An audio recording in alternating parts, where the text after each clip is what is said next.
KERE, and a senior member of IEEE. His contribution as Secretary of IEEE Madras Section and Vice Chair of IEEE India Council demonstrate his commitment to fostering innovation and education in engineering. Please join me in welcoming Dr. D. Devaraj to this special session. Over to you, sir.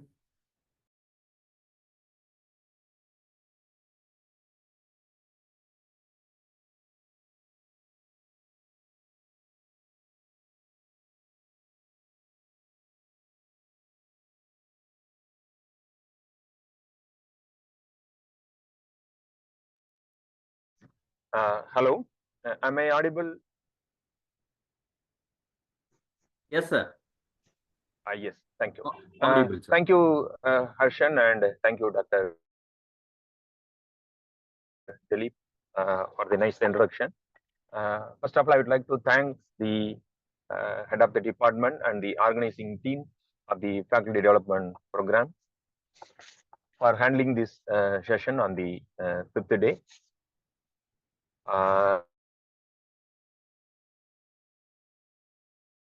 And also, I would like to welcome all the parties FDP.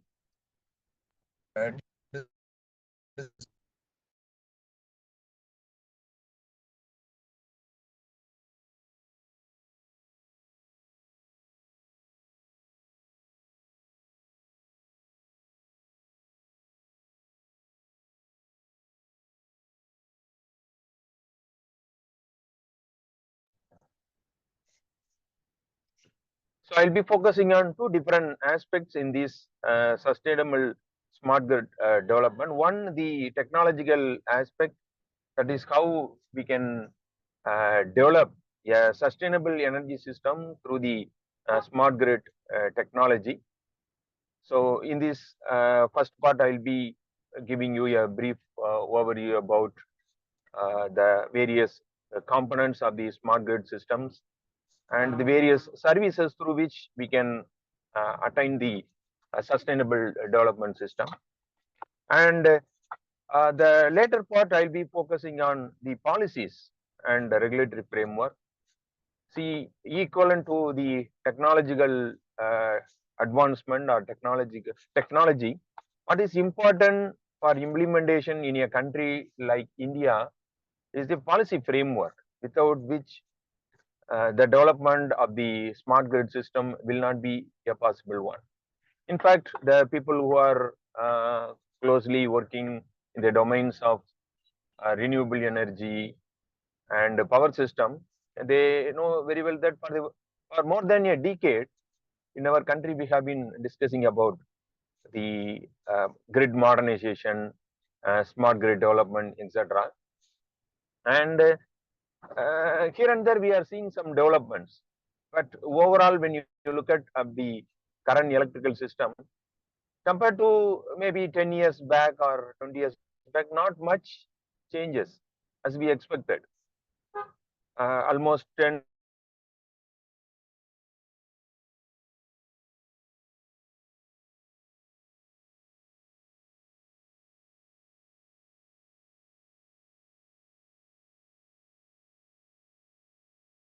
prepared a vision plan and he prepared a detailed overview about how the country is going to move towards going for a smart grid system. But even after 10 years, when we look at the current scenario, not much progress has been made. Maybe due to various reasons, maybe due to financial constraints or some political reasons, whatever the case may be. So the point I would like to stress upon here is, even though the technology is available, so even though the educational institutions, R&D organizations, and industries, they are all involved in developing smart grid technology. Many innovative smart grid technologies are available, and even the cost has also come down due to the various activities conducted. But when you come to the case of implementation, we are not able to see the proportionate development. So in order to make similar progress, what is needed is a strong policy framework. Maybe from the government organization or from the regulators who are taking care of or who are monitoring the electrical system and electricity supply, they have to have a strong policy framework so that we can see a significant progress in this domain. So keeping this point in mind, equivalent to your technology, your policy framework is also important. So during the second part of the lecture, I'll be focusing briefly on the various regulatory frameworks and the policies which are in place in our country. Maybe even the existing things may not be sufficient. We need some more things, right? We will see how to go ahead in this direction. Okay. So with that brief note, let me move on to the first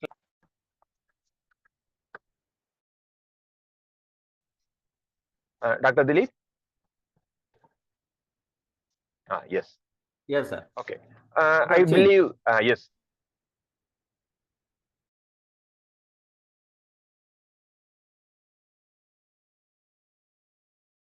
Thank you. Yes. From the stability part. So I will be using the terminologies related to electrical engineering. At the same time, I will be talking about some of the other general aspects.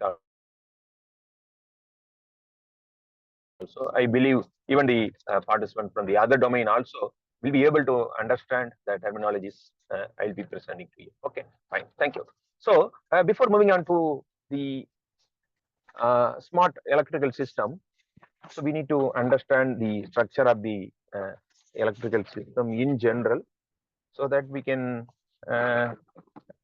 see what are the modifications we need to make to the existing system so that the system can become a smart grid system kind of thing, right? So if you normally look at an electrical system or electrical grid in general, it is basically an interconnection of a network for delivering electricity from generation station to the consumers. So normally in our electrical system, if you look at the structure of the electrical system, your electricity is generated in various generating stations,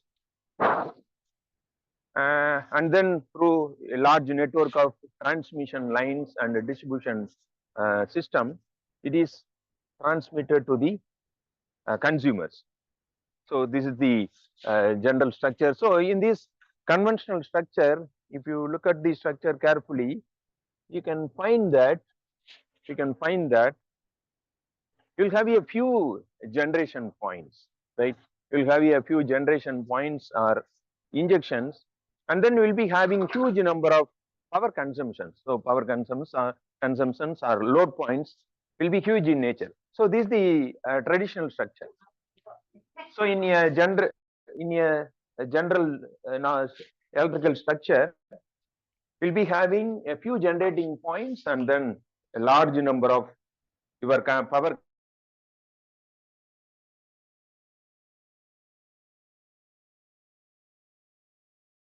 consumption points. But if you look at electrical, due to constraints and due to the limitations of the availability of the fossil fuel, etc. Now, almost all countries know they are moving towards your renewable generation, and when they go for renewable generation, the renewable generation is possible, and in the distribution can have their own generation in their home or in their premises, and they can also contribute to the generation.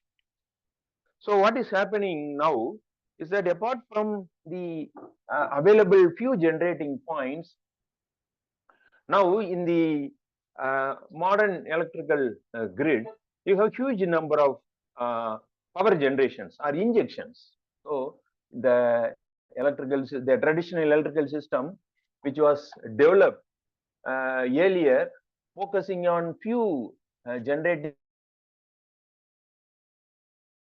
points and large number of your load points may not be able to run satisfactorily when you go for this kind of changes. There are major so there are some issues which may with the so this is one of the challenges the present electrical grid has to take into account while operating that. To look into that. Apart from that, when you look at the present electrical system,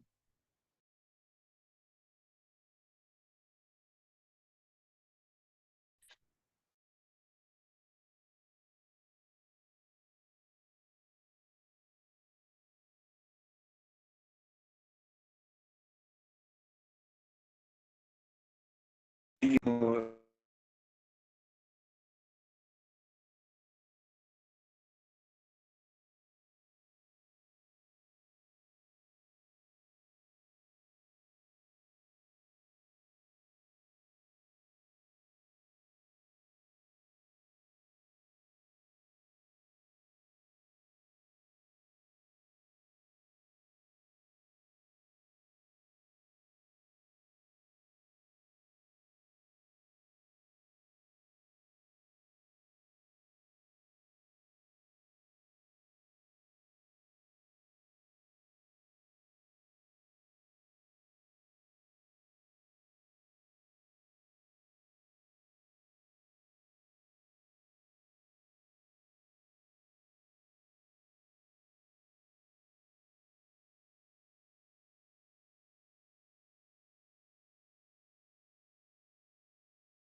Okay, sorry. Somehow it got muted. Right. So, is that audible now? Can someone confirm that? Yes, sir. Yes, sir. Dr. Dilip? Hello, Tell me, sir. Dr. Dilip? Yes, sir. Yes, sir. Dear participants, am I audible to you? Can someone Yes, sir. Yes, sir, you are audible, sir. that? Yes, sir. Dr. Dilip? Yes, sir. Tell Hello? me, sir. Yes, sir. Tell me, sir. Am I audible to you? Yes, sir. Audible only, sir. Okay, fine. Yes, sir, you are audible, sir. Okay. Previous slide. Previous slide. Can you move on to the previous slide?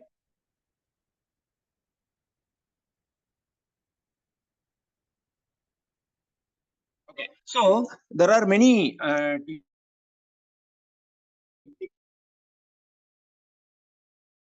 challenges.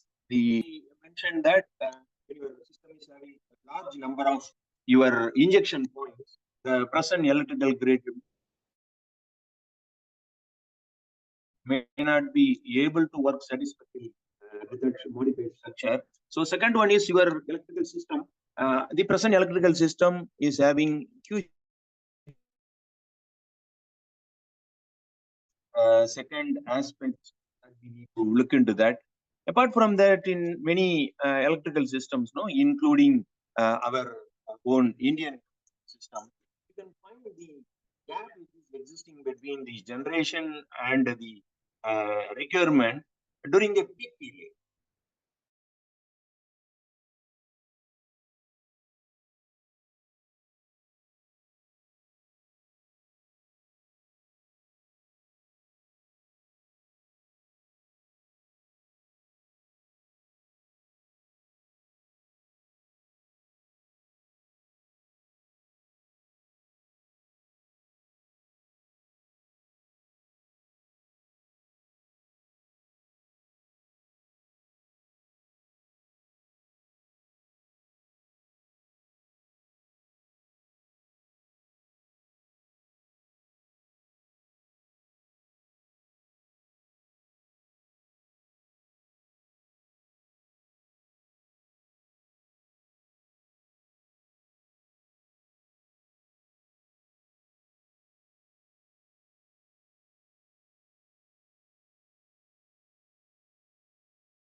Okay.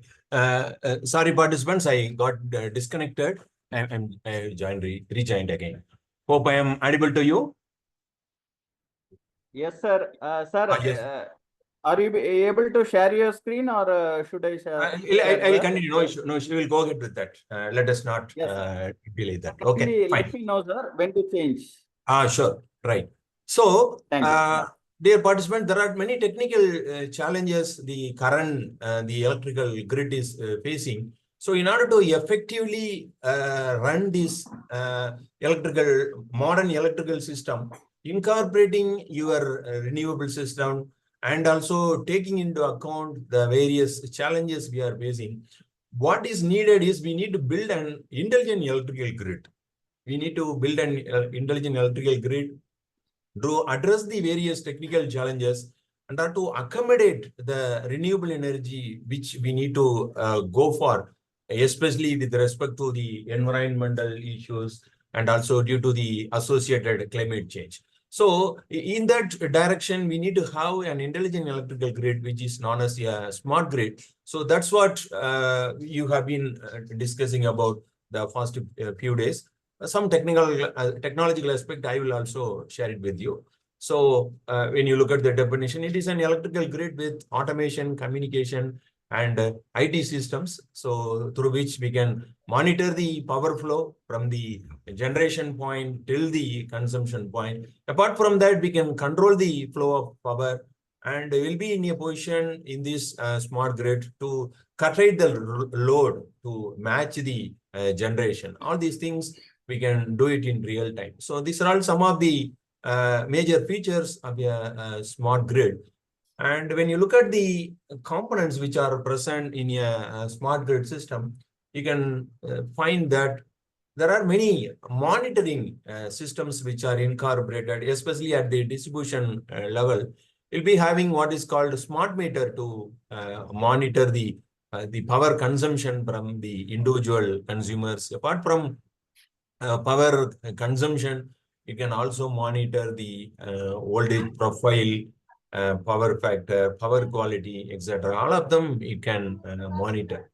And more importantly, this smart grid system will enable the system integrators to have a seamless integration with the existing electrical grid. That is also one of the important aspects as far as the smart grid is concerned. Next slide, please. So these are the important points we need to take into account. Now, we are going to see the architectural features of a smart grid. If you look at the structure of the smart grid, the base layer or the backbone of any smart grid system will be the electrical network. So electrical network with generation, transmission line, distribution points, etc. will be there. That is the base layer. On top of that base layer, we need to build the intelligence. Two modules which enables us to build this intelligence, I just noted down here. One is the advanced metering infrastructure, which is based on the smart meter. So this particular module we can see in the distribution system. So through which we will be able to monitor the different parameters and various quantities of any consumers at the distribution level. So this is with respect to the distribution system. And coming to the case of transmission. So this smart grid is not just focusing on the consumer point or distribution section alone. It is for the overall system, starting from generation, then to the transmission, distribution, and also to the consumer end. So then coming to the next segment, namely transmission and distribution. So in a electrical grid, the transmission network will be a large one, geographically distributed one. If you look at the current system, the monitoring of the transmission line is very limited. So in a smart grid system, you would like to have a monitoring system in the transmission line also. So this is going to be done through the next type of next module, called by name wide area monitoring system. And the core component of this wide area monitoring system will be the phasor measurement unit. As far as the advanced metering infrastructure, which is built in the distribution system is concerned, the core component is the smart meter. And in the case of transmission system, the measuring part will be in the form of a phasor measurement unit. So through these two modules will be in a position to collectively monitor the entire electrical system, starting from the generation station until the consumer end will be able to monitor them completely. Apart from these two modules, a large number of ICT tools will also be used to make the system a truly smart grid in nature. Okay, fine. So now, yes, now looking into the distribution aspect, of course, we have built the intelligence both at the transmission level as well as in the distribution level. Now, coming down to the case of distribution level, which is the main focus in this presentation. As I told you, the advanced metering infrastructure based on smart meter is going to support us, and the smart meters will be installed in all the consumers' premises. So on the left-hand side, I have shown you the architectural aspect of the smart grid. You can see the presence of smart meters, a small circle with the green color in every home. It is indicated that corresponds to the smart meter. So every home will be having a smart meter, and the smart meters which are installed at every home, they will be connected through a network. They will be connected through a network. And when we look at the network, we can see equivalent to your computer network. There are three networks we are going to formulate. One at the home level, next at the neighborhood level, and then wide area network. So through this setup, through this three-tier network of the meters, we are going to collect the data from the individual consumers. So mainly the consumer information will be the consumption data. Apart from that, other related information will also be collected. And this data will provide a lot of information for the operators to make the system effective and efficient. Right? Next slide, please. So in that direction, we would like to see the structure of the advanced metering infrastructure. As I told you, the core part of the advanced metering infrastructure will be a smart meter, and then the smart meters, they're all interconnected through a communication network, and then the data from the individual consumers it will be taken care of, or it will be stored and taken care of in a metadata management system. So this is the overall setup which will be present. One smart meter at the individual homes, and then communication network. The communication network will be a three-tier communication network. So which is indicated at the as the last point in this slide. You can see there are three communication network layers, namely home area network, neighborhood area network, and wide area network. Now the smart meter and the associated AMI, the advanced metering infrastructure, enables a two-way communication between the consumers as well as with the utilities. So with the help of the smart meter, the utilities, they are not only going to collect the consumers' consumption data, apart from that, they can also provide signals to the consumers to take action, or to take some automatic remote operation also is possible. So through the smart meter, two-way communication will be happening, and even for remote operation also, the utilities can use this smart meter. And the smart meters if you look at the network structure, the individual smart meters, they are all connected with a device called a smart meter gateway.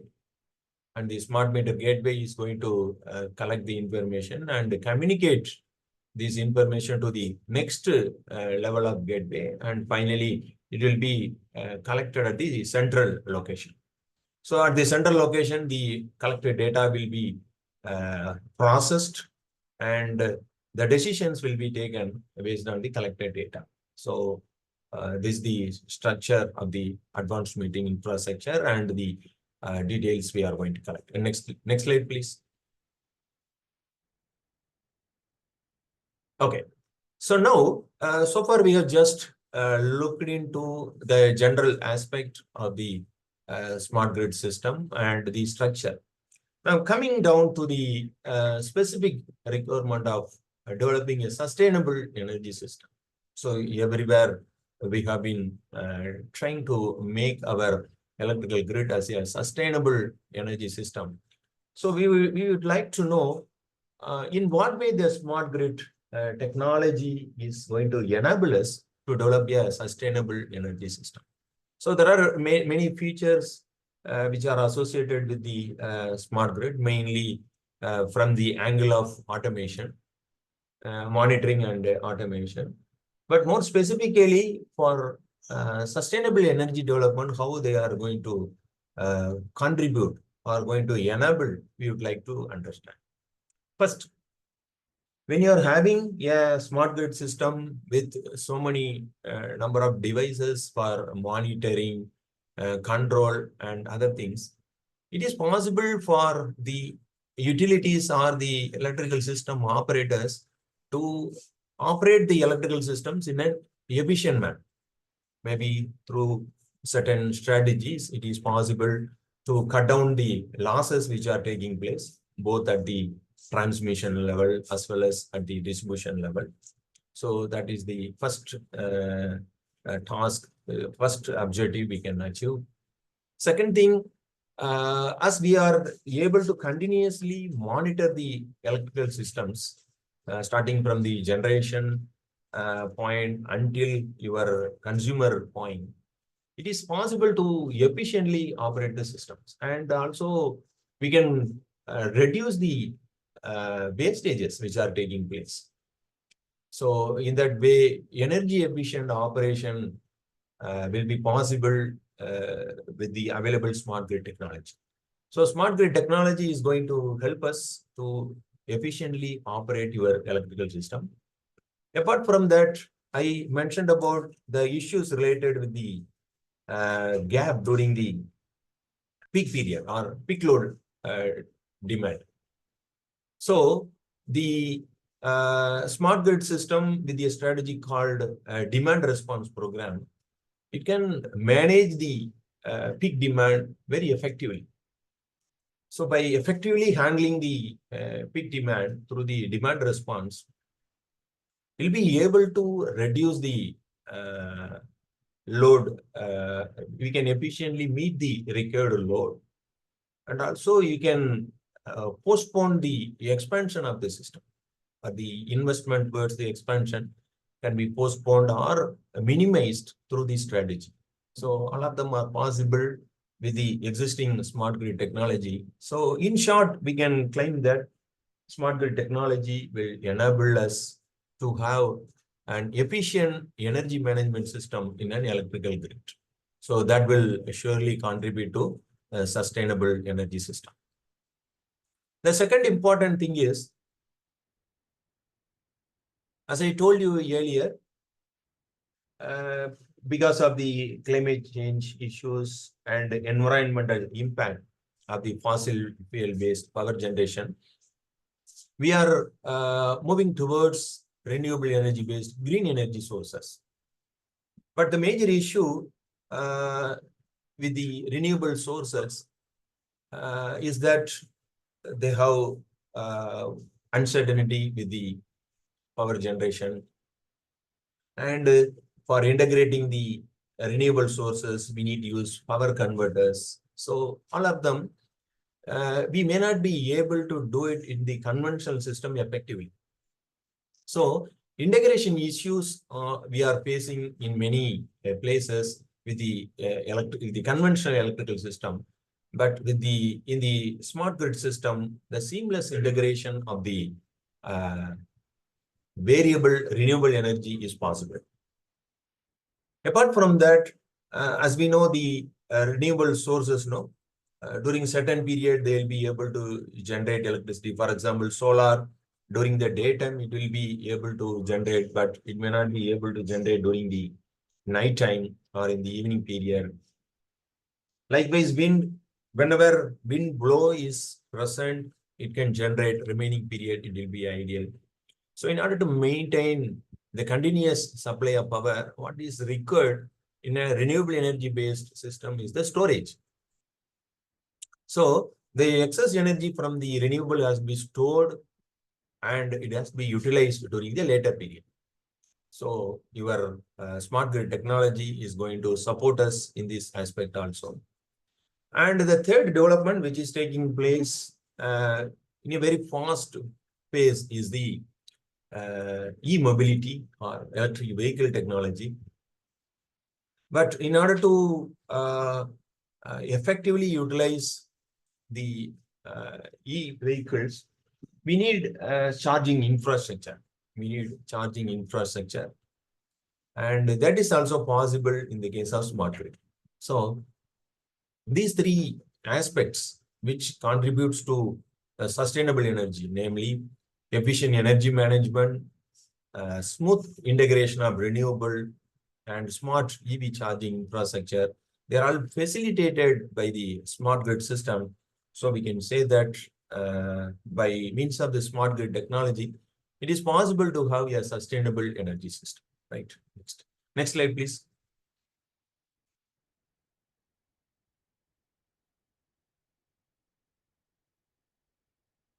Right. So in this slide, I have shown you a sample data collected from a smart meter. As I told you, the smart meters installed at the premises of the consumers, it will be able to collect the energy consumption continuously. Of course, this particular slide shows the energy consumption of a specific type of consumer, namely residential consumers, say over a period of 24 hours. So the data has been marked once in 30 minutes. So you are having 48 samples here. You can see the presence of a particular pattern. You can see 2 peak points and a number of valleys which are present in the consumption of the particular consumer. So this kind of information we can collect or gather from the smart meter data. So this kind of data from each consumer, say if you are taking a particular city, lakhs of consumers will be there. All their consumption data, consumption pattern, we can collect and we can process. Individually, the consumers can also visualize their consumption pattern. And based on that, they can change their consumption pattern so that they can reduce their bill. That is also possible. Suppose if they feel unnecessarily they have a large peaks in their consumption, they can change their energy consumption pattern so that it becomes a flat one. Or if they feel some wastage is taking place, they can take some action. For all of them, this data visualization from the smart meter data will help. Apart from visualizing the data by using intelligent algorithms like machine learning techniques, it is possible to get further insight about the pattern, and based on that, we can take the decision. For example, there are a few services which one can do based on technical services which you can carry out by means of the smart meter data collected, which is given on the right-hand side. Of course, as far as the utilities are concerned, the first and primary concern is the collection of the electricity billing, right? So maybe right now they are manually noting down the energy consumption, and then based on that they collect the electricity charges from the individual consumers. But once the smart meters are in place and the AMI is implemented by means of the communication network, the requirement of the personnel to visit our home to note down the consumption will not be there. So by sitting at the central location itself, it is possible for the utilities to monitor all your consumption data, and they can prepare the bill, right? That can be done, so it can be automatically done.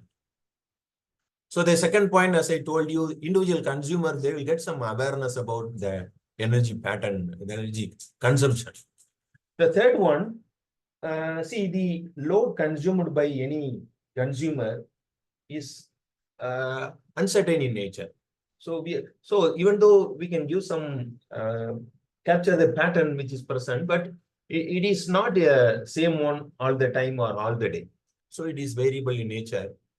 So, but in order to effectively operate your electrical system, it is better to have some information about the demand, future demand of the consumers, maybe future demand in terms of future demand for the next day, future demand for the next hour. Those kind of information will help the electrical operators to operate their system effectively and efficiently. For the demand forecasting is needed. So the demand forecasting tools, majority of the tools, they are statistical in nature. They require the historical data. So in that aspect, the data we collect from smart meter can be used for forecasting the demand of the individual consumers. Normally in a electrical system, overall at the distribution level, if it is possible for us to forecast the demand, but forecasting the demand at the consumer level, you can find the presence of a lot of variability. It is not so easier to forecast the demand of the individual consumers. But with the availability of huge amount of smart meter data, it is possible to accurately forecast the demand of the consumers. So that service we can do through the smart meter data. Next, in a country like ours, a lot of non-technical losses are taking place, like which is called by name energy theft, that can be tracked very easily. And the last service, last and most important service, the demand response. So which is shown in this particular graph. So the meaning of this smart demand response is demonstrated or illustrated through this graph. Dear participants, you are looking at the consumption pattern of a particular consumer, maybe a residential consumer, let us assume. Hope the graph is visible to all of you. You can see there are two peaks which are present. Okay. So there are two peaks which are present. At the same time, on both the sides of the peak, what you are looking at is the valley points, right? Valley points. So now suppose majority of the residential consumers, they will be having a similar pattern like that. Say, for example, if you take the power requirement of your residential home, see, if we starting from 6 o'clock, 6 o'clock, we all start our daily routine activities. Maybe we'll switch on their pumps to for the overhead water tank, and then you will start our other regular routine cooking activities. All these things will be going on, no? So the power requirement will be increasing during the morning time, and then we will go for the jobs. It will come down. And then during the evening time, maybe if it is a very hot day, we'll be using the air conditioners. So again, the power supply will increase. And then in the evening time, when we all return back, we all switch on our lighting loads. So another peak. So this kind of pattern will be present everywhere. So if all the consumers, if they are having a pattern of this nature, what will happen? What will happen to the system? So the system will be overstressed. During the same period, all of us will be consuming more power. For example, you take the case of power consumption from 6 p.m. to 8 p.m. power consumption will be more, right? So to meet this demand, if they construct additional power generation, what is going to happen is there are some valley points. See, both on the right hand side as well as on the left hand side, valley points are present. So during that period, power generation requirement is less. So that means majority of the time, power requirement is very moderate. Only during the short period, right, which are marked as peak 1 and peak 2, the requirement is more. So just for that period, the utility companies, no, they cannot invest the additional amount for installing the generation system or the transmission system. So which will become ineffective or inefficient. So instead, what we can do is, so for a good system, for a system to operate effectively, the loading level should be uniform or flat in nature. So what one can do is the two peaks, no, they are indicated by a red color, correct? You are able to see, no?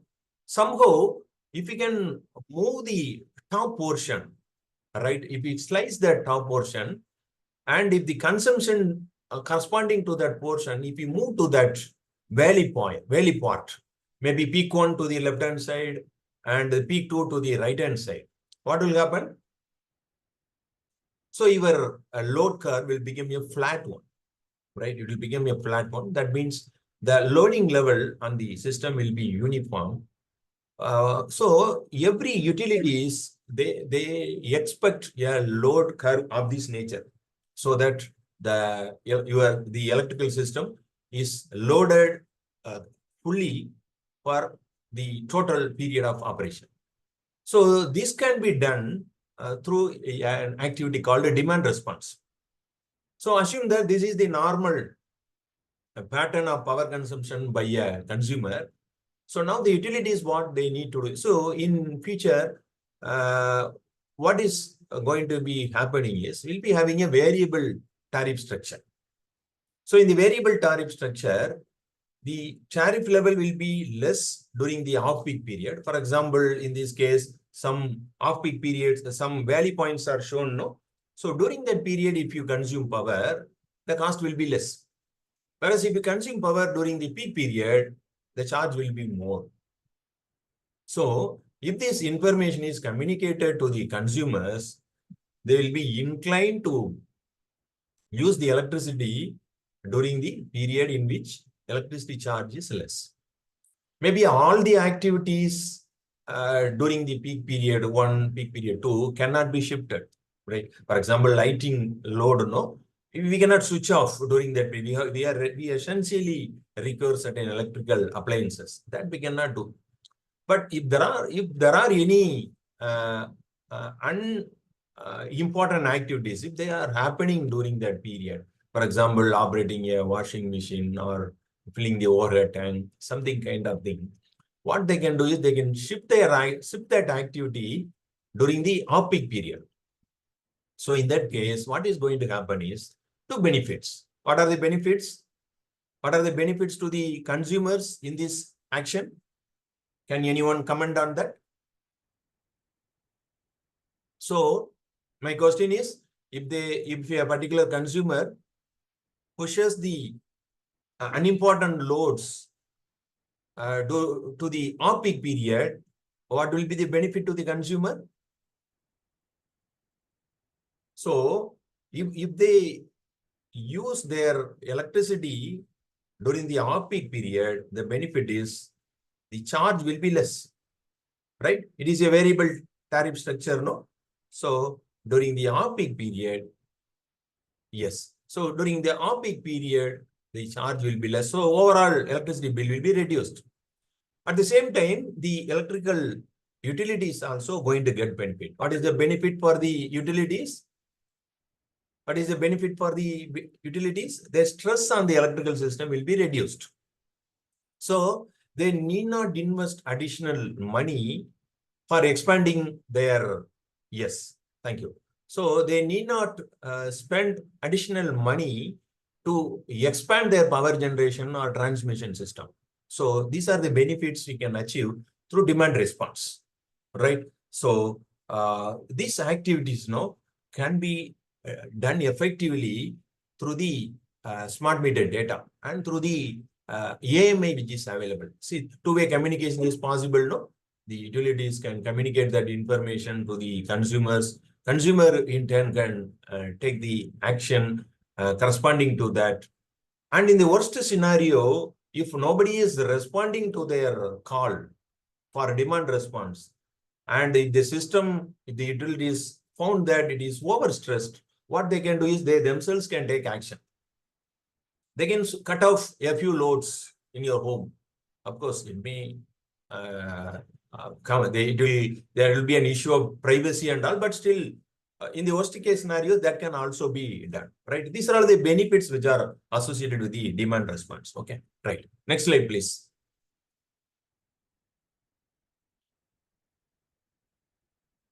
Okay, so how to implement that demand response, I have shown you through an illustration. See, for example, I can have a central scheduler. We can have a number of appliances in your home, like fridge, washing machine, PCs, then refrigerator, lighting load, etc. We can give priority to the loads, right? We can give priorities loads. So we can categorize the loads into shiftable loads and non-shiftable loads or schedulable loads. So shiftable loads, we can ensure that they are not operating during the peak period, whereas the important loads, we have to give the priority and they will be operating at any point of time. So all these things we can optimize their operation and we can implement it so that the benefits associated with the demand response can be achieved, both for the consumers as well as for the suppliers, right? Next slide, please. Next slide.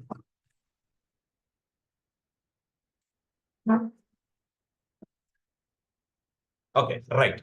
So the next, so the first, what I have explained to you is how to make your electrical system sustainable through the smart grid technology. So the next important aspect is how to make your electrical system to easily in a seamless fashion integrate with the renewable energy, with the existing electrical grid. See, the major issue we face with the renewable energy source is that they are variable in nature. And because of the variable in nature, variability in the power generation, so the electrical grids, they may face the problem of stability, sudden variation in gap in supply and demand. So to overcome that in a smart grid system, what we can do is we can have advanced tools to forecast the power generation as well as the forecast the demand. And also we can continuously monitor through the sensors and IoT technology, what is the current level of generation and what is the additional storage available, what is the requirement. All of them we can continuously monitor that. And through that, the smooth integration of renewable energy will be possible. Apart from that, the renewable energy sources, they are not going to come not only from transmission system, even at the distribution level. Every home, they will be having a power source in the form of rooftop solar, small wind turbines, etc. So in a smart grid system, what we can do is we can develop small microgrids in a particular region. The microgrids will have the provision to operate either in an isolated mode or in the grid connected mode. So depending upon the situation, the smart grid can take action to balance the demand and generation. So all these things are possible in a smart grid system. So because of that, the smooth integration of renewable is possible in a smart grid. Next slide, please. So the third aspect is related to the electric vehicle technology. So integration of electric vehicle is also possible in a smart grid. See, right now, in a large scale, we are going for e-mobility. So the electric vehicles, they operate with the battery and with the electrical motor. As far as the electrical grid is concerned, the battery is an electrical load. That's all. right? But there is an additional point which is available with the batteries. The battery can act as a energy storage also, right? It can act as a energy storage also. In a smart grid system, we can develop what is called vehicle to grid technology. We can store the excess energy which is generated maybe during the off-peak period to the battery of the EV. And this stored energy can be fed to the smart grid to support its operation during the requirement. So, two-way exchange. So, normally, if you have a bidirectional vehicle to grid technology, you can either store the energy or we can get the energy from the batteries for the grid support. So, this is going to help us in a big way for the smooth operation of the smart grid. So, the third aspect of e-mobility is also done in a very smooth fashion in a smart grid system. Next slide, please. So, there are three aspects I have just focused. Next slide, please. So, there are three aspects I have focused on. One, the energy management aspect through the smart grid technology, integration of the renewable energy with the available sensors and IoT devices, and then the possibility of making your EVs, both for charging as well as for grid support, we have discussed. So all of them are the technical aspects which has to be developed or which are possible in a smart grid system. But all these things will not happen unless otherwise you have a strong policy and a framework to implement them in a large scale. So towards that end, all countries, they are taking a lot of initiatives to develop the smart grid. Our country also taken an initiative almost a decade back. So in the year 2013, number of initiatives have been taken by our government towards making our present electrical grid into a modernized smart grid. So one of the initiative is the formulation of a India Smart Grid Forum. So India Smart Grid Forum was formulated. It is a public-private partnership by the Ministry of Power. So the overall activities related to electrical system operation is, and also the policy framework, advices, they are all done by the Ministry of Power. So it has formulated a forum called India Smart Grid Forum. And then another task force was formulated to speed up the activities related to smart grid. And this forum is called by the name Smart Grid Task Force. So this India Smart Grid Forum and Smart Grid Task Force, they are responsible for accelerating the development of smart grid and the deployment of smart grid in our country. So the India Smart Grid Forum and the Smart Grid Task Force, together they formulated what is called the Smart Grid Vision Plan in the year 2013, and also they formulated a roadmap to have a complete smart grid by the year 2027. And when you look at the vision, smart grid vision for the India, it says that the vision of the smart grid plan is to transform the Indian power sector into a secure, adaptable, sustainable, and digitally enabled ecosystem. So this is the vision of the smart grid system. And this smart grid vision plan was formulated in the year 2013. And it has got a few milestones. And based on the 5-year plan, in our country, major steps, major planning is happening with respect to the 5-year plans. So it was started in the year 2013, and they have set the target for a few milestones have been mentioned, and a few targets have also been set, say for the plan wise. So their target for 12th 5-year plan was mentioned, target for the 13th plan was mentioned, 14th plan was also mentioned. For example, there are 7 milestones they have mentioned. The milestones are, I will just name their milestones alone. First one is enable access and availability of quality power for all. This is the first milestone. Under that, during the 12th plan, what is that they have to achieve? During the 13th plan, what is that they have to achieve? During the 14th plan, what is that they have to achieve? They have listed out. Right now, we are in the 14th plan, right? 2022 to 2027 is our 14th plan. The target during the period for this milestone is to provide a quality 24/7 power supply to all consumers in our country. So this is the target which was set almost 10 years back, but we are not sure whether we'll be able to achieve that or not, right? We are lagging behind that. There is no doubt on that. But yeah, framework was formulated almost 10 years back, but there are a lot of gaps that maybe during the next coming years, they have to sort it out. And another important milestone they have mentioned is smart grid rollout plan, including automation, microgrid, and other improvements. As part of that, during the 14th plan, their target is nationwide smart grid rollout they have to achieve. So that is also mentioned here. So by the year 2027, their target is to roll out a complete smart grid throughout the country. Of course, right now we are nowhere near to that, right? So still, yeah, long way to go. So, but these are all some of the initiatives which were taken by the central government towards moving towards the smart grid. Okay, next. Apart from this one, another important development, another important initiative from the central government is in the form of what is called National Smart Grid Mission. National Smart Grid Mission. It was formulated in the year 2015.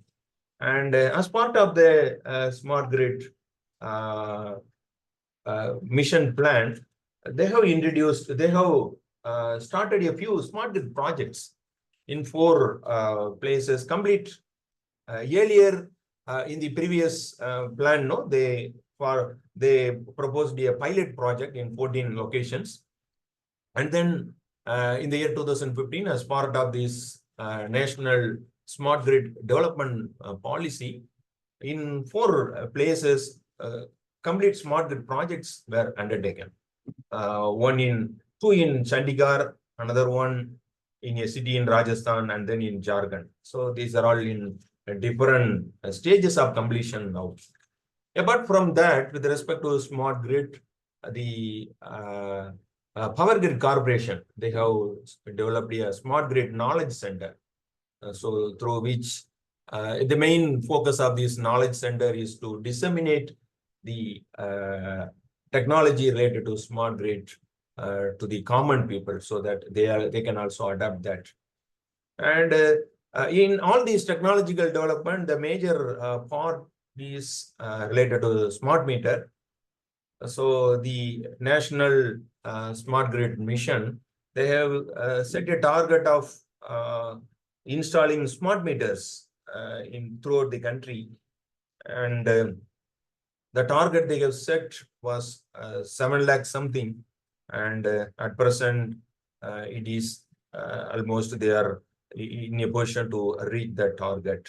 So with respect to smart meter installation, some progress has been made, but when you look at the overall smart grid development, still we have a long way to go. So apart from that, there are other related policies which are also contributing towards the sustainable energy development. For example, with respect to renewable energy integration, the governments have proposed what is called feed-in tariffs, which gives a fixed guaranteed amount for the renewable energy producers, especially for the wind power generators. And then net metering, which allows the consumers with the distributed generation, say, for example, rooftop solar, if they are having, right, they can go for the net metering that will promote the renewable generation. And then there is a policy for renewable energy storage also that was also rolled out. And then there is a mandate for large consumers to procure or to generate certain percentage of power from renewable. That is also in place. And then for electric vehicle integration, again, the government has rolled out the policies. So these are all some of the policies which enables us to speed up our development towards the smart grid development. Next slide, please.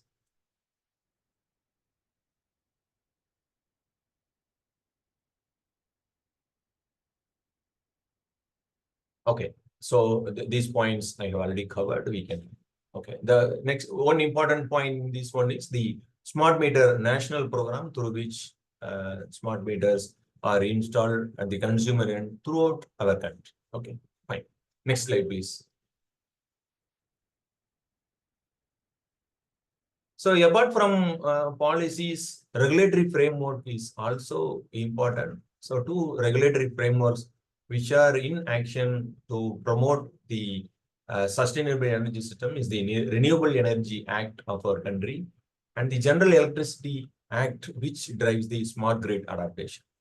So these are the drivers. These are the major steps which were taken by our central government towards the task of developing a smart electrical system, at least by the year 2027.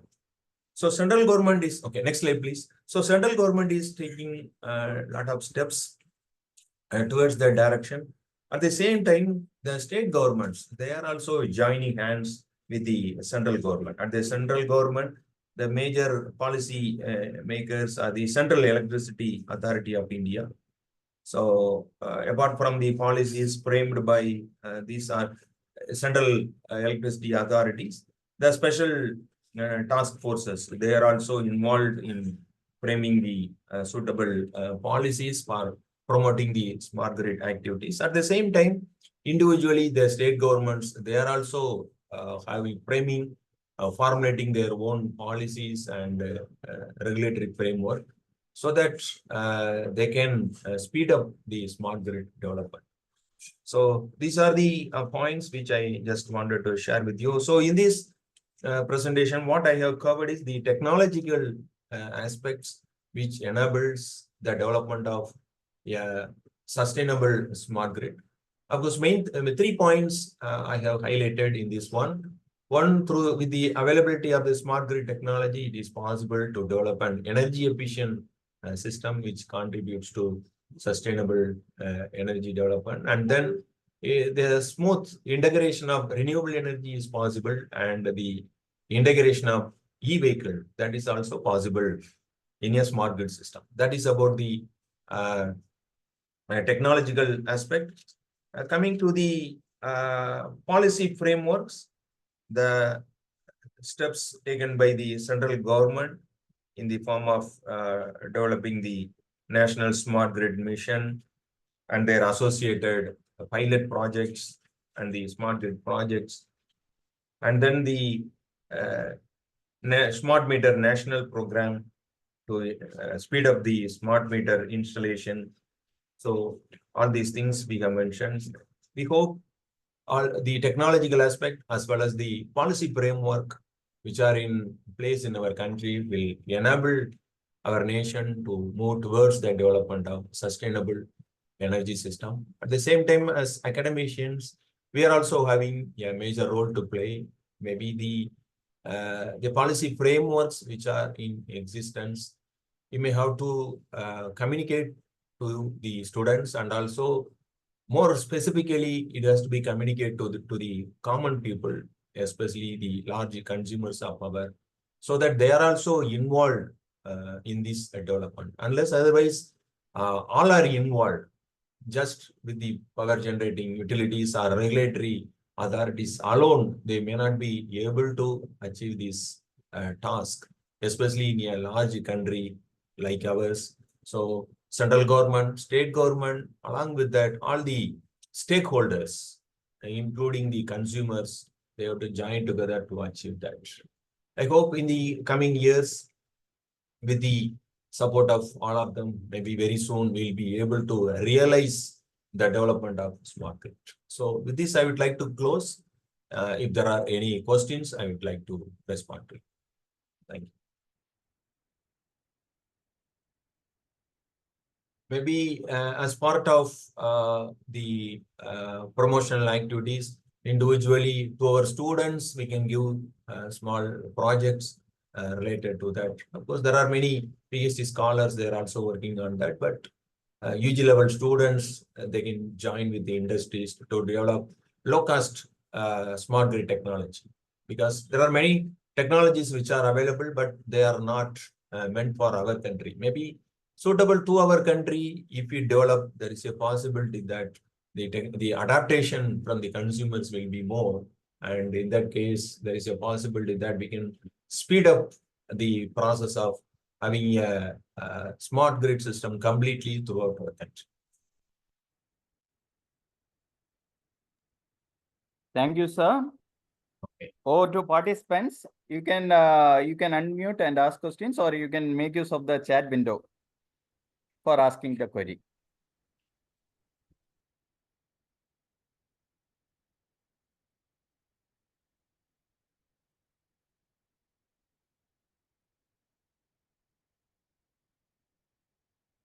Okay, so if there are no questions from the participants, we will close at this point. I have shared the PPT to the coordinators. Maybe they in turn will share it with you. Okay, one question is this information, how we can model. In modeling, there are a lot of difficulties. Yes, so modeling alone may not be sufficient. Say, for example, if you want to model a smart grid system, we need to take into account the physical system, namely your generation, transmission. At the same time, that means electrical layer you have to model. And then the other aspect is your communication network should also be modeled. So we need to go for modeling both aspects, then only the benefit of the smart grid system can be realized. There are challenges in integrating these two platforms, but there are possibilities which are available. We can do that. More importantly, rather than modeling, we can try to collect real-time data. From the real-time data, we can maybe we can develop the inferences, or we can come out with some action plans.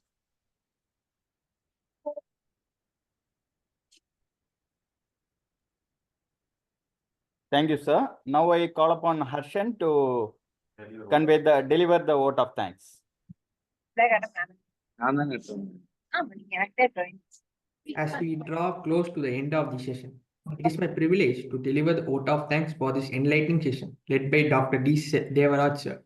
Your detailed and insightful discourse has been truly inspiring and enriching.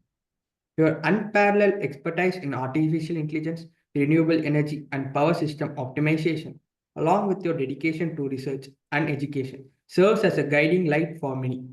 We are deeply grateful for the time and effort you have taken to share your knowledge with us today.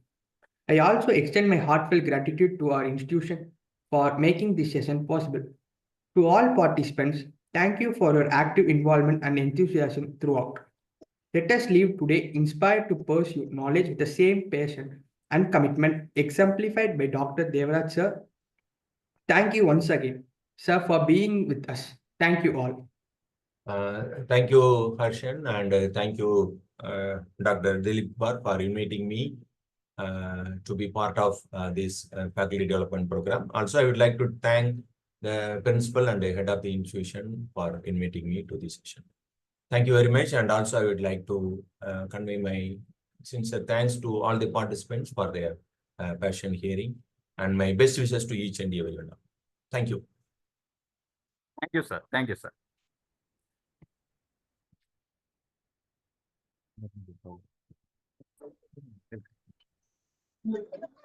Arun Gopal, sir.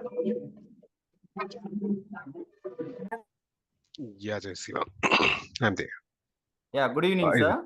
Good evening. Is it Jay Siva? Is that I'm reading it right? Sir, this is Jai Shiva here, sir. Oh yeah. Sir, shall we start the session? Yeah, I think we can. Okay, sir. Fine. Thank you, sir. Hearty welcome for the 5th day of faculty development training program, sir. And dear participants, now we will be having a session being presented by Mr. Arun Gopal. And now I call upon Harshita of Tripoli to give the welcome address for a resource person today. Yes, sir. Good evening, everyone. I'm Harshita from the Department of Electrical and Electronics Engineering of Sri Krishna College of Technology. I welcome you all to the second session of Day 5 of the FDP.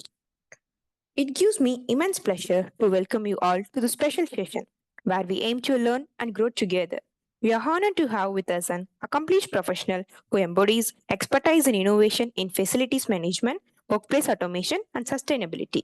It's an honor to introduce our esteemed resource person, Mr. Arun Gopal Deepanathan, a seasoned professional with over a decade of experience in facilities and corporate real estate management.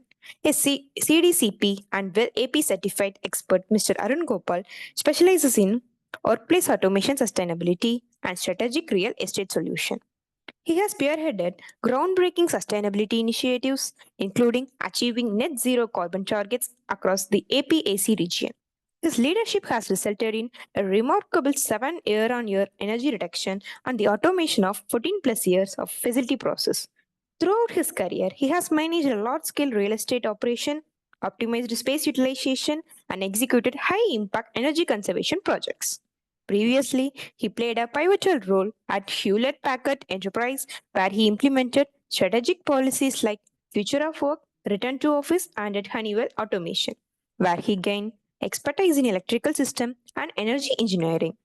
In addition to his professional achievements, Mr. Arun Gopal is a dynamic speaker and a mentor, having conducted numerous technical events and talks and sessions on corporate real estate facility management. His academic foundation in electrical and electronics engineering from Anna University further complements his vast skill set. Today, we are fortunate to have him share his knowledge on sustainability, automation, innovation in workplace management. Please join me in welcoming Mr. Arun Gopal Deepanathan. Over to you, sir. Thank you. Thank you, Arshita, for the, I think, welcome. I think thank you everyone for this opportunity. So I see a good number of participants. So let me just give a brief about me and what I do, and then I'll start with the topic for today's discussion. So I'm basically an electrical engineering background, and I think as Arshita has mentioned, I'm having more than a decade of experience in more towards the real estate operations of a large software as well as R&D business centers, and also data centers, being part of data center managements. So that's basically the background of mine. And I also, as we speak, I manage a now 66 kV substation, and with a power capacity of close to 40 megawatt is what the power capacity which I manage within the in-house substation, what we have. And we also have a data center kind of a lab setup wherein we house close to 5,000 server racks, and that the maintenance and the power augmentation of those particular server farms is what majorly my responsibility is.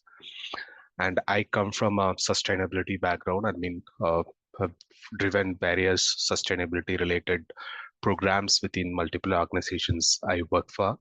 I think currently I am working with Hewlett-Packard Enterprise, which is basically the server and the services-oriented business.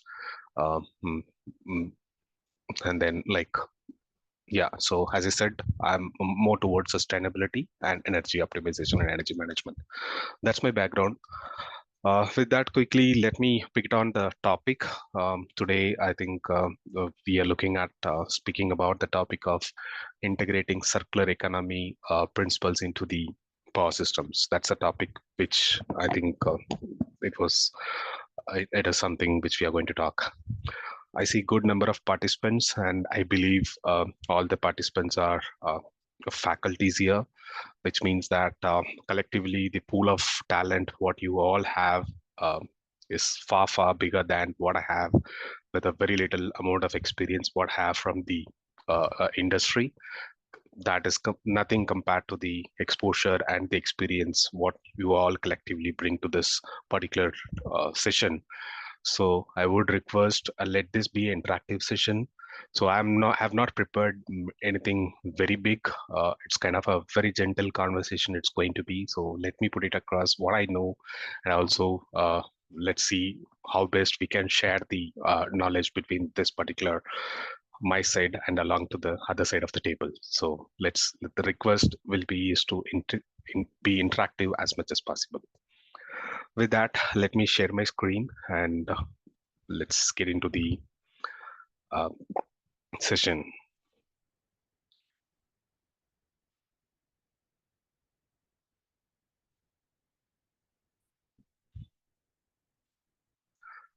Let me know if you can able to see my screen. Yes, sir. Your screen is visible, sir. Yeah, thanks, Jayasiva. So the Yes, sir. subject is integrating circular economy principles in power systems. With that, before getting into it, I just wanted to hear from the participants here.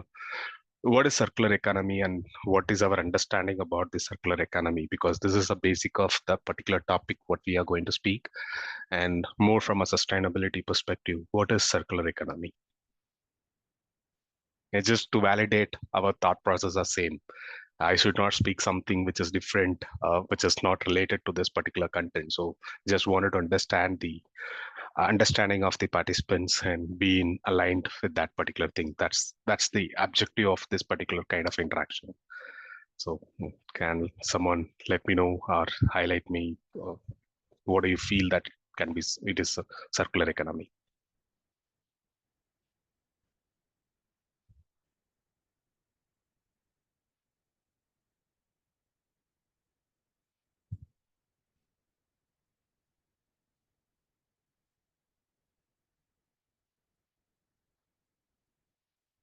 Yeah,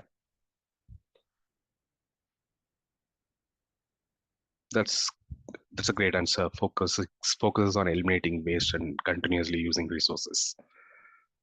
Great. So I think with that, let me also put across what my thought is. Yes, that's absolutely right. So we are kind of in a situation wherein like we take it like take, make, and waste system. So that is what it is. So we take the raw material, make some product, and use it, waste it, and throw it back to the environment, right? So that is the system which is there, take, make, waste. So that is a linear economy. So it is not going to help in any way. We are trying to use a resource and we are wasting a resource. We are not trying to recycle or reuse that particular resource. That is a linear economy. Instead, if we try to reuse that material and try to reduce the waste, and if we kind of use the same material to do a multiple task, that is going to be called as circular economy. That's a basic difference. Take, make, waste is linear, recycle, reuse, and avoid wastage is the circular economy. So how this circular economy is going to help us before getting into the power system as a human, as a generation, how this circular economy is going to help is very important to understand in terms of sustainability. And it is very much important for us to share this particular information with the young generation or the upcoming generation, because that is important, because whatever we do, someone has to sustain that and they have to take it to the next level. So for us, that is also a circular economy.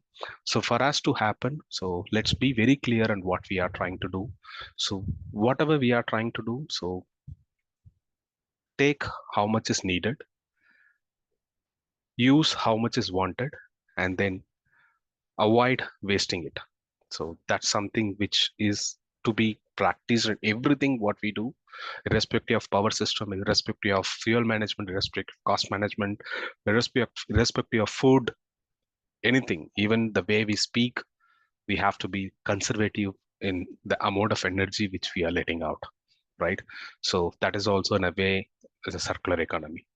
So this circular economy is kind of a basic or the key principle of the sustainability which is running around around the world. The sustainability is a key topic or a hot word, I would say.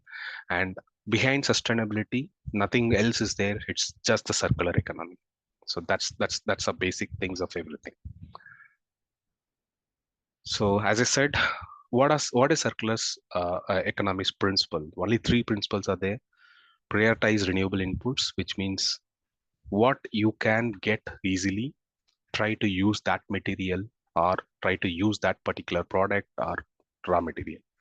So get that kind of a thing, prioritize those kind of materials. Maximize product use. You have got one product, use it as much as possible and as efficient as possible. That is the second principle. Third, recover byproducts and waste. So it's just not that leaving a waste, you have to find a ways to recover the efficient energy from that particular waste or convert that waste into the good. That is what the third principle is. Circular economy can be achieved by using these 3 principles, and there are different strategies to achieve a circular economy. So basically kind of a 10 strategies which we can talk about. So more from a production distribution perspective and more from a consumption perspective. So there are 2 areas of it. One area, there is a certain set of people who continuously generate or produce power or produce a product or something. What are the strategies? They also have to follow certain strategies to ensure the minimal use of materials are happened. And the other side, the consumers of it, we as a consumers, how much is we are using and how we are using and how we are giving back. So there are strategies which has to be followed to ensure the optimal use of the material there. So these 2 areas are very key, and these 2 areas have different strategies to achieve the circular economy. For example, circular sourcing. So let's say like let a transformer company is trying to produce a transformer. So from where they will secure the materials is something which is important, right? So it can be a new material which is like kind of iron or the raw materials which are directly taken from the earth, or they are going to reuse the materials to avoid taking fresh materials or virgin materials from the earth, right? So that's there starts the circular economy. So when a transformer company put in place a process to reuse the material and create a product, create a transformer using the existing material, that is one strategy. That is the first strategy which can be leading to the circular economy. And design and R&D. So you have the recyclable material. How best you can use that material to better your product. So every company, every organization spends something on the research and development. We as colleges also spend on research and development. So like that, every organization spend research and development, and that research and development should be concentrated more towards how do we reuse the materials, how do we avoid the taking of new materials. That's the concentration where it has to be. And also it should be concentrated more towards design of repairs or design of maintenance. Nowadays, many products, whatever we use, we just like one-time use. You cannot repair it. You cannot kind of replace it with a new, replace the parts or something like that. That is not at all easily done. I think the companies has to move towards design philosophy wherein it will speak about design of repairs. So that's the second strategy which will lead to the circular economy. Resource efficiency, manufacturing and distribution. So how efficiently we use the materials. For example, in a solar panel, so if I need to use so much of kind of a raw material like aluminum or the kind of a support elements which is needed, why can't we look at, instead of using metals, why can't we use something of a constructed items to avoid the usage of materials there. So, and those kind of resource efficiencies is something which is needed. So instead of procuring 3 or 4 transformers, why can't we run with 2 or 3 transformers by analyzing the load? So why we need to go for the transformer? Why we need to manufacture transformers? Basically, transformers are manufactured based on the needs, right? It is not pre-manufactured and sold in the market at the higher capacities, right? So for example, if I, as a company, I wanted to expand my lab, I need to upgrade my substation. In that time, I need a transformer. Let me analyze my load correctly and give a requirement to the transformer manufacturer. I need only, let's say like 20 MVA transformer. I don't need 30 MVA transformer. So that's the resource efficiency which we are talking about. And that's a strategy which will come into place with the help of consumer as well as the production distribution side. Distribution, usage, value leakage. So these are all something like I produce something because of which I don't want to sell that, right? So I have hundreds of STS, hundreds of ATS switches for because I don't want to sell that. So do a value-based service, product as a service. I will speak about this in a detailed way, product as a service, how that is going to help in our circular economy. So these are in terms of the production distribution. When it comes to consumption, only 2 things. It can be put in a different strategies, but only 2 things, right? How are you using it? How much you are consuming, and whether after consuming it, whether you're recycling it, refurbishing it. These are the 2 things. It can be different words, recycling, refurbishing, reuse, and everything, but ultimately it all talks about reuse, right? So that is a strategy which we are talking about. So with this, I will get into the power systems, how this circular economy principles are going to help the power systems. So any questions or any points to discuss in this kind of a circular economic topic, or can I go ahead with the power systems?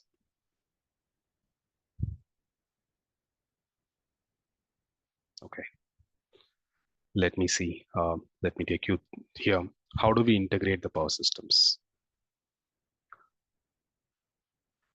How do we integrate the circular economy into power systems? That's the biggest question every one of us in the industry are asking about, be it software industry managing, people managing software industry, people managing automations, automotive industry, or people managing the manufacturing side of it, or whatever it is, wherever it is. How do we make it more sustainable? How do we make it more energy efficient, and how do we make it more of a circular economic kind of a instead of linear economic? So that is the thought process which is running on.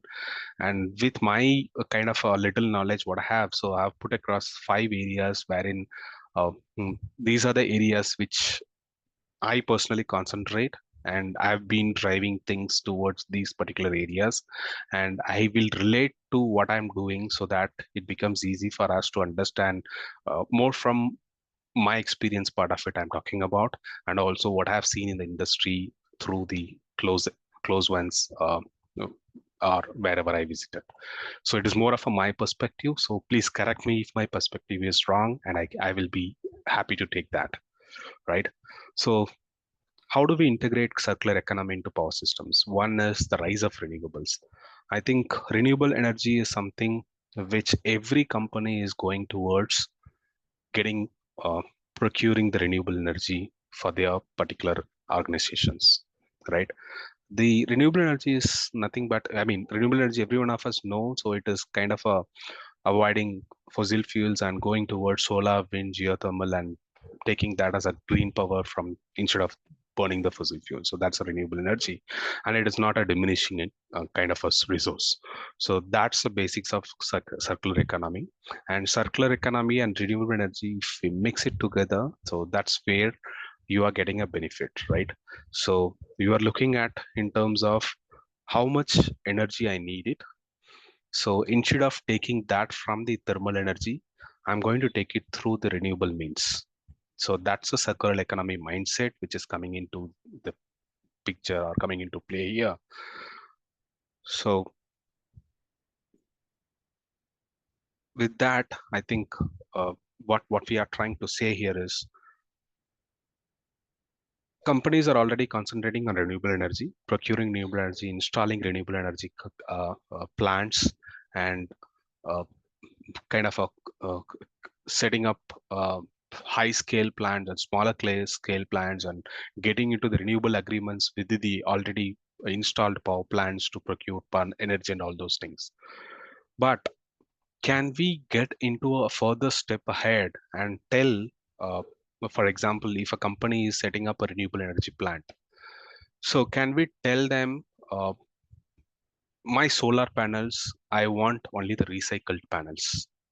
I don't need a new solar panel which is built with a virgin material. So this is where various kind of regulations are coming in to help, like in other parts of India, like outside India, it is more towards UGBC, like LEED kind of a certifications, wherein it says about use of avoid the use of virgin materials to build your offices or to build your power plants or your manufacturing units or whatever it is. And so that's how the it's getting shaped up. So what I'm trying to say is, instead of just directly getting into procuring renewable energy, get into ways how that renewable energy is getting generated.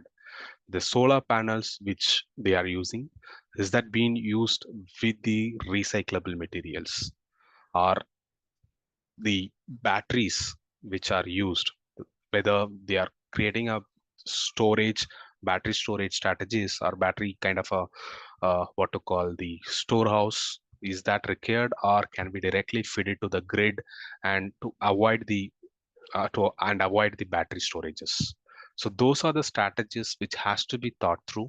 And if it is directly fed through the grid and you are avoiding the storing of energy, one way it is good, other way you will lose kind of a what to call your bandwidth to gain more cost by storing the energy and selling it when it is needed.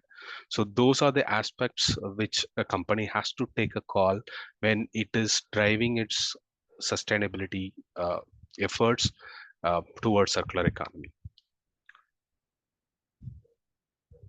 I think in this there are some kind of a key numbers are there, wherein by 2050 the solar panel waste which are getting generated, for example, we are setting up solar plants, right? But in a way, one area we are trying to set up plants, and the other area the plants which are set up 20 years before are coming as end of life. That is becoming a waste. And if because of this increasing trend of renewable energy, creating more solar farms, more renewable energy power plants, by 2050 I think you will have a lot of solar farms which are almost like end of life, and you have to find a way to send out that waste materials, e-waste basically. So instead of dumping all those things, can we recycle that and create more kind of a what to call the new products out of those particular waste is something which has to be concentrated.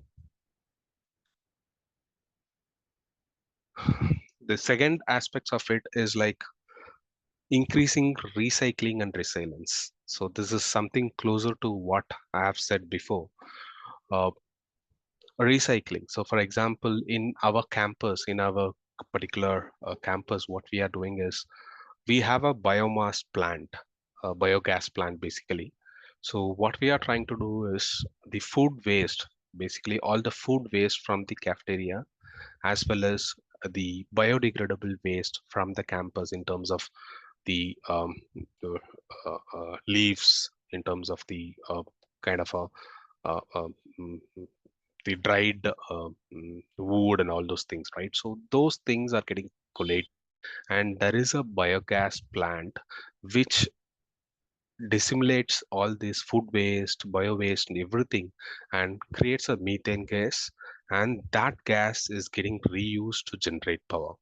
So this particular power plant has been set up, so which is kind of helping us to generate power from the waste, and which means that it is renewable. I'm not sending out anything outside my campus in terms of waste, whereas I'm using that to provide generate power for certain amount of loads. So this is the circular economy. So this is where we are playing in there, and we are bringing in a sustainable solution, which is helping us to generate power from the waste, avoid waste, and use it in a different way. So like that, there are other materials like aluminum, steel, copper, everything is 100% recyclable.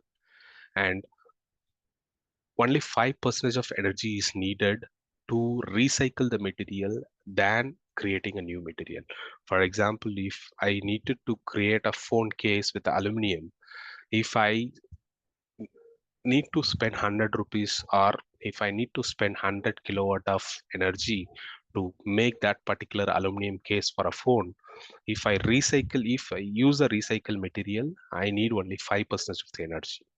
So that is the amount of change, or that is amount of savings which we are going to get if we recycle and recycle a particular element. And there are many mini mills. That's also one of the business which is picking up, like electric arc furnaces. So there are very smaller scale units outside India. If you speak about the many scrap businesses, right? So the scraps collect these kind of materials and they send into the mini mills, and they convert that into the recyclable products. And whatever the substations nowadays coming up, everything is kind of moving towards recyclable materials. Let's take an example of porcelain. I mean, example of the lightning arresters. So the substation have a huge lightning arresters on the bus bars, wherever the bus bars are running, right? So there, the previously 20-25 years before, these lightning arresters are made up of porcelain and those kind of materials which are not recyclable. But nowadays there are materials which are fiber related materials and which are kind of a reusable materials. Now the lightning arrested, when I am replacing, I can send that old lightning arrestor back to the manufacturer. He will take that and give me a new lightning arrestor, which will help me to save the cost, as well as which will help me to avoid creating more waste. So like that, each and every material which is coming in into the substation or into the power systems or whatever the product which we are trying to use. So nowadays people are moving towards using the recyclable materials. That is the other strategy or other area where we can play around in terms of strengthening the circular economy within the power systems. And what other example which I can quote here is like we are replacing the isolation transformers, basically for the lab systems, I mean the data center systems. We have huge isolation transformers, each of around 200 kVA, 250 kVA each, with a tune of 80 to 85 numbers each, right?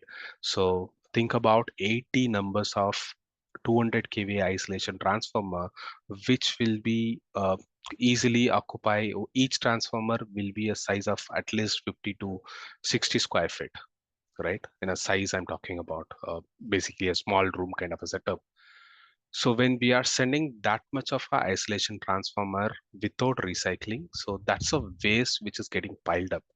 If one organization is sending that kind of a electrical waste, think about the number of organizations in the world, the number of facilities which are there, how much of waste it is going to generate. Instead, what we have done is we are sending the isolation transformers, we are reusing the core by strengthening the materials, by checking the materiality degradation, whether the material is degraded or not. If it is degraded, what else we can do to strengthen that material and reuse that material. So like that, lot of recycling has been happened. We reuse the panels, we reuse the bus bars which are there. if it is not decarbonized, we will use the same panel and same bus bars. So like that, every company is thinking about how do they can recycle, reuse, and refurbish. So that's the thing which is happening now. From resource drain to resource gain. So it is also again related to something which we have been speaking for almost like 10-15 minutes now. So previously, I think we just don't care about what's the resource which we are using, right? For example, if I need, mm, let's say, I need to power up 100 kVA load, I need a UPS. I will just go ahead and purchase 2 numbers of UPS or 3 numbers of UPS without even thinking what's going to be my material usage there. All I need is just the redundancy. So if one fails, I need the other one to operate. But nowadays, the companies are concentrating more towards, yes, redundancy is needed, business continuity is needed. I want my business to run without the impacts, without impact of the failure. But in the meantime, I'm very much cautious how much I need. So if I need 100 kVA, so for me to run 100 kVA, I need 200 kVA, 100 kVA plus 100 kVA. If 100 kVA UPS fails, other 100 kVA UPS picks up. So that's the kind of resource consciousness nowadays the market is having. And believe us, when I say this may be looking very small, but every company who's taking up the optimization now were able to optimize 50 to 60% of their initial design. For example, have done myself UPS optimization exercises across 3 organizations in the last 6 to 7 years. So all these organizations, 20 years before, 15 years before, they have designed the electrical systems, right? During the electrical design system, I mean, during that time, the companies are expected to operate with the desktop or PCs, which consume more power. Now, the companies are moved towards laptops, wherein the power requirement has come down, but my UPS are not optimized yet. So which means I'm using older UPS. I'm using a much bigger UPS. When I'm changing my UPS, I have not thought through this load change. I had 100 kVA UPS. I'm replacing my 100 kVA UPS. It's just a resource drain there, right? You are not going to use that resource. You're just wasting that there. I mean, when I say resource, the materials used to create or produce that UPS. Instead of that, we analyzed what is the load now. Do we really need that much of capacity? If it is not needed, let's cut it off. Let's not drain the resource. Instead of it, we will go with a lesser capacity, which is required for our load, so that you are gaining there in terms of commercials. I mean, in terms of cost, in terms of your sustainability rating, in terms of reducing the carbon emissions, energy wastage, everything. So it's everything is related. You can pick it up one particular thing, you can link that to hundreds of parameters in terms of sustainability. So that's how it is. So that's the brief about resource drain to resource gain. So everyone are talking about resource gain. How do we avoid the usage of materials, and how do we cut short the resource which is getting used? And product as a service, how this is related to power systems. So you would have spoken about, or you would have discussed about, or you would have come across certain things like, let's say, house, right? So if we are renting a house, if we are not able to build a house, or if you don't want to build a house, you rent a house, right? So that's kind of a service. So someone is giving you as a service. Someone is giving a product as a service to you. That is a concept which is getting traction everywhere, not only in power systems. So nowadays, you can take a software as a service. So SaaS, it is not a new concept, it's there for quite days. But nowadays, things are happening in a bigger way, wherein a cloud platform can be taken as a service. A cloud can be taken as a service. So those kind of things are coming as a service. Along with that, there are other things like maintenance as a service. So you can pick and choose instead of having a resource there on yours. For example, I need to work for a company on a fixed term in employment. Company may choose choose me as a service, wherein when they need only during that particular time, I'll be going and performing my work to them, and that will be termed as a kind of as a service thing, right? Like that, nowadays, power systems also coming into the picture. So companies are not building renewable energy plants, right? So they are just getting into an agreement with a provider who's building it, and they will not even invest in it. They just use it. I'm a power producer. I'll produce the power, but someone will be using it by paying it. This so far government has alone done it, but nowadays the industry has moved a long way that anyone can do that, and there are all different ways to do it. They call it virtual power purchase agreements, power purchase agreements, group captive projects, and all those things, right? It's nothing but you share some investment, and the power producer will put most of his investments and run a power plant and give a power to you as a service. Likewise, you will give a assurance that I'll be taking certain number of units from you as a consumer. You need to provide me the power. So there will be a rental service for that. So like that, I also have kind of a battery storage units.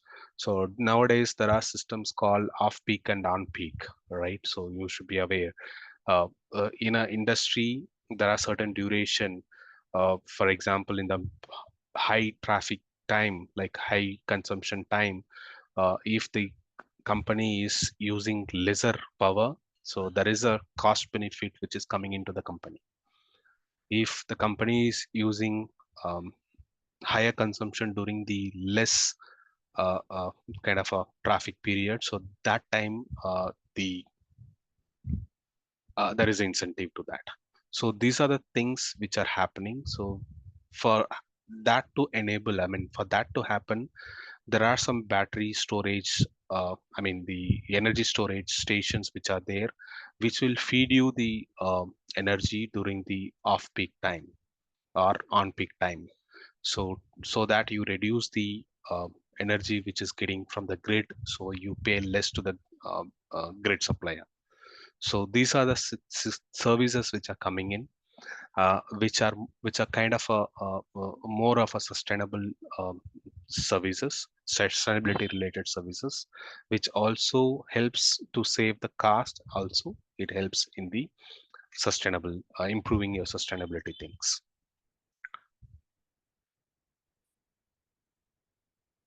I think what I'm missing here. I'm just thinking if something I'm missing here. Yeah, I think that's what it is, more towards product as a service, which I wanted to share. And the other concept is design for repairs. As I said, nowadays, I'm just taking a car as an example.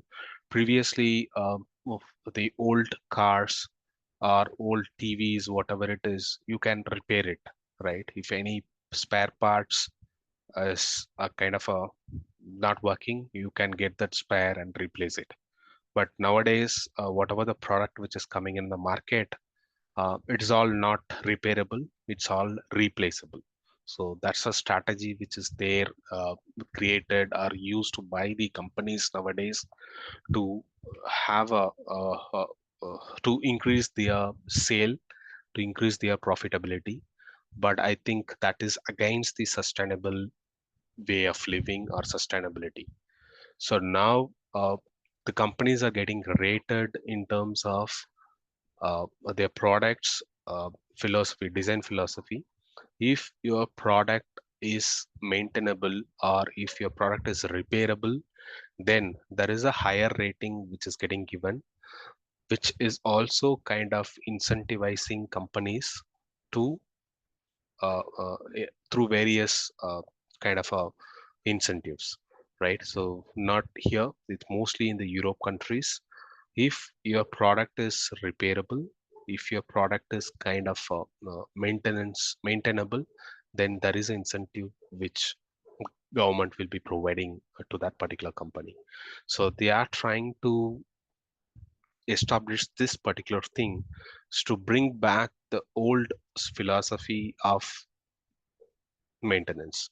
If you remember the European cars, the German cars, or the German technology before, so they do have repairable things. Even the substations now, what we have, uh, the energy meters or the relays are kind of obsolete. It is all old now. But what we can still do is we can still maintain it, we can still repair it and reuse that particular product, and we can continue to use it. So that is where uh, the design philosophy has been playing a bigger role during those days, and now that is being lost, and sustainability enthusiasts are trying to bring that particular concept and trying to create rules and regulations and making it more strengthened or stronger for companies to take this step towards having this particular philosophy of design in their products. So like how do they do? So there are certain things which is being called out here, like standardization, using a small set of parts that are compatible as possible. So for example, in a breaker, so when a breaker is not working, so I need not to change the entire breaker or MCB.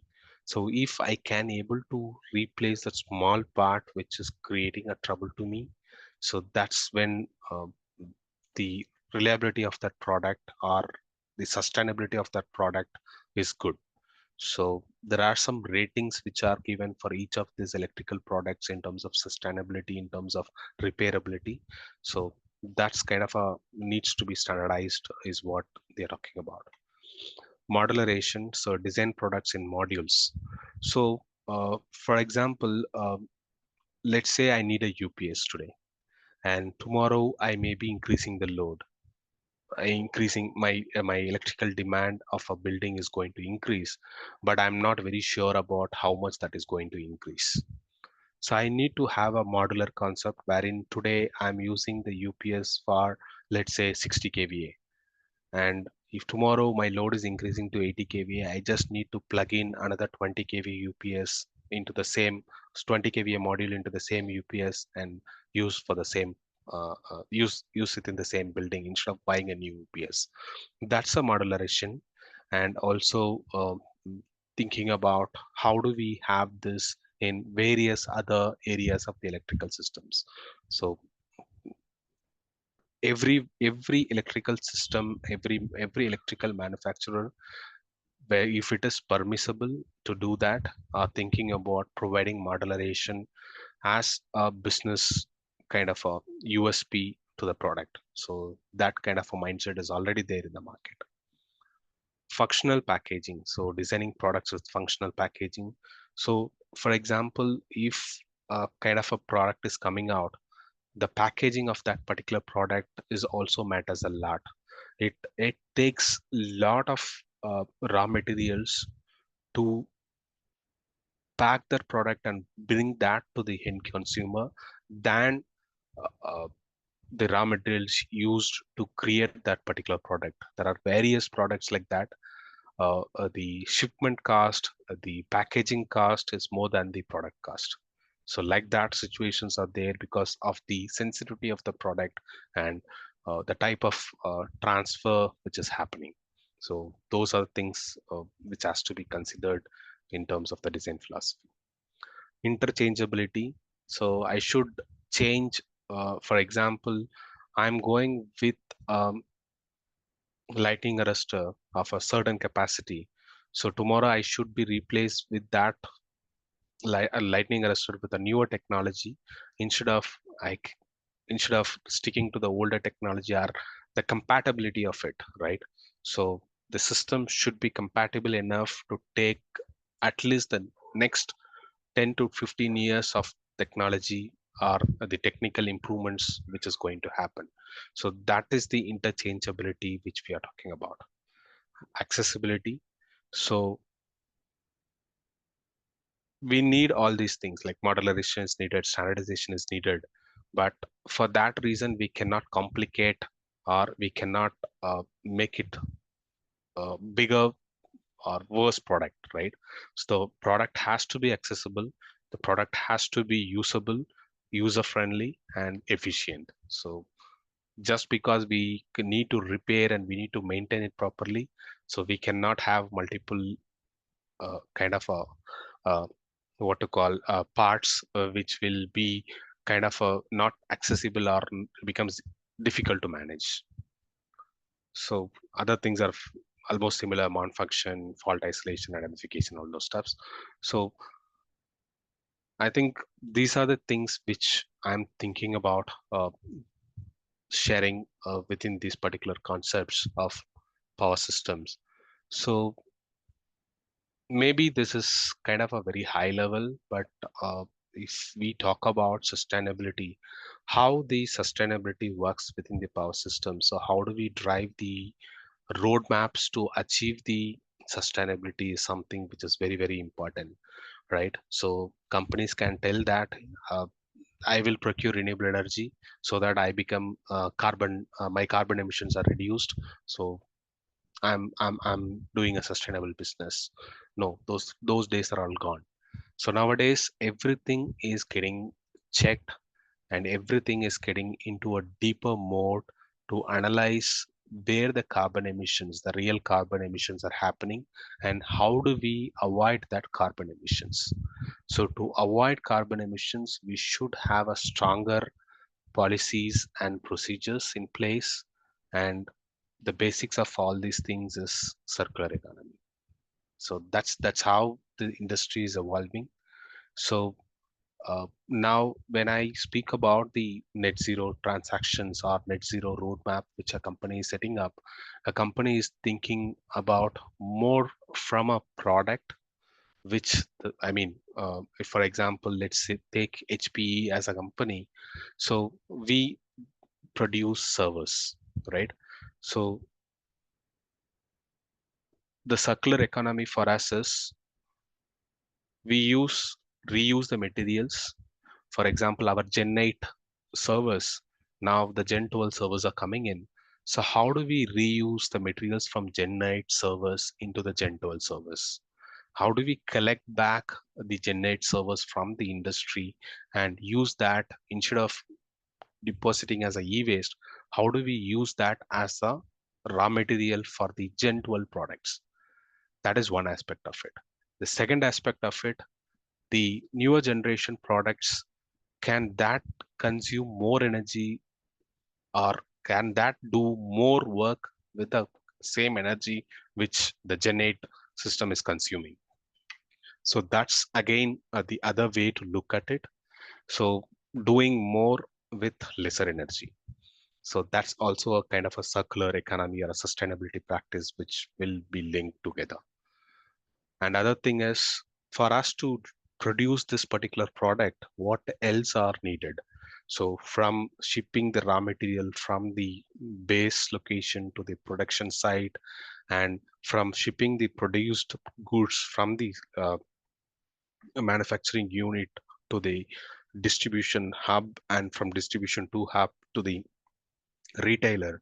So how the transportation is happening and what is the carbon emissions happening due to this transportation of the goods to that level, and also people working for the organizations from their home to office, how they are commuting and what kind of a carbon emission which is happening because of that commute, and how much that is share in a product which the company is selling.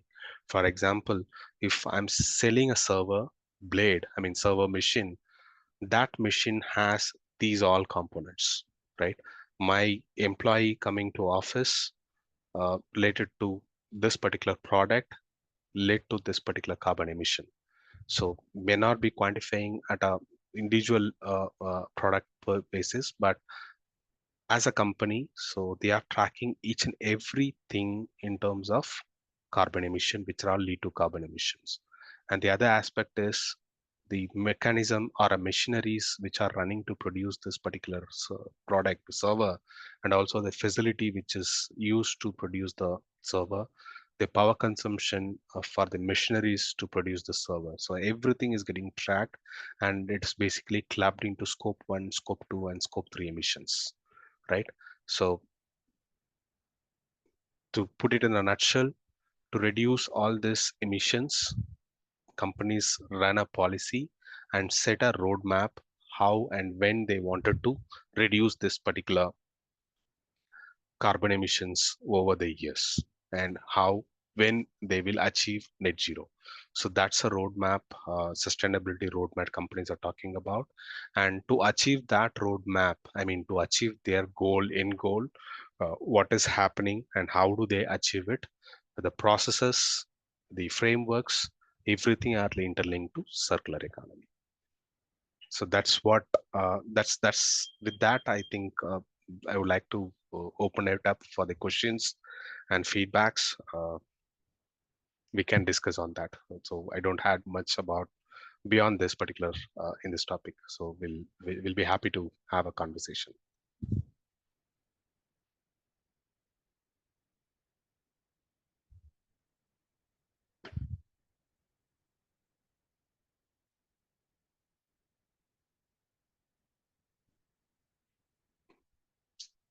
Any questions, any feedbacks, any topics to discuss?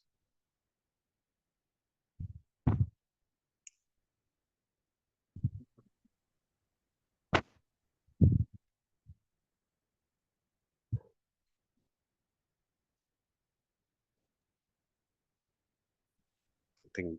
Dear participants, if you have any queries, you can turn on your mic, or else you can post across the chat box.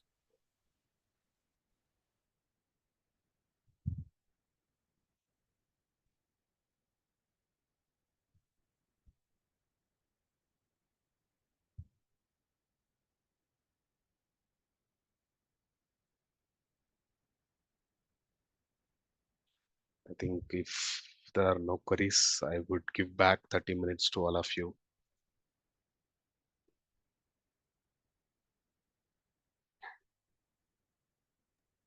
Dear participants, if you have queries, please turn on your mic, or else post a query across the chat box.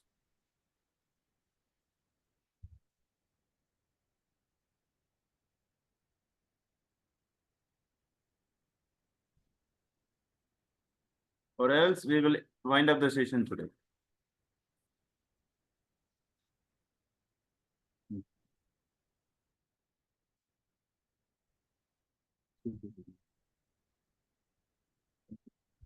Thank you, Arun Gopal sir, for your wonderful presentation today. We had a nice experience with you on the topic of economic crisis and related with energy problems. And now I call upon Harshita of Tripoli to deliver the vote of thanks. Yes, sir. As we conclude this enlightening session, I extend my heartfelt gratitude to our esteemed resource person, Mr. Arun Gopal Deepanathan, for experience and expertise and valuable insights. Your remarkable journey and innovative strategies have truly inspired us. I also thank the faculty members, participants, and everyone who contributed to making this event a great success.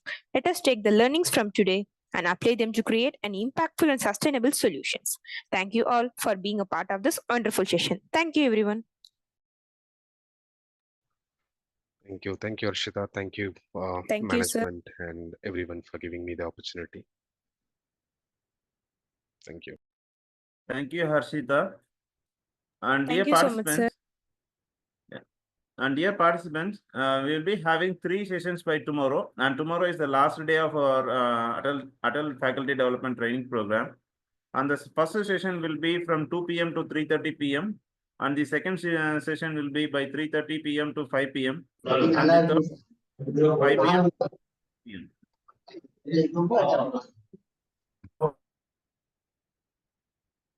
I repeat, the first there are 3 sessions by tomorrow, and first session will be starting from 2 p.m. and second session will be starting from 3:30 p.m. and the third session will be from 5 p.m.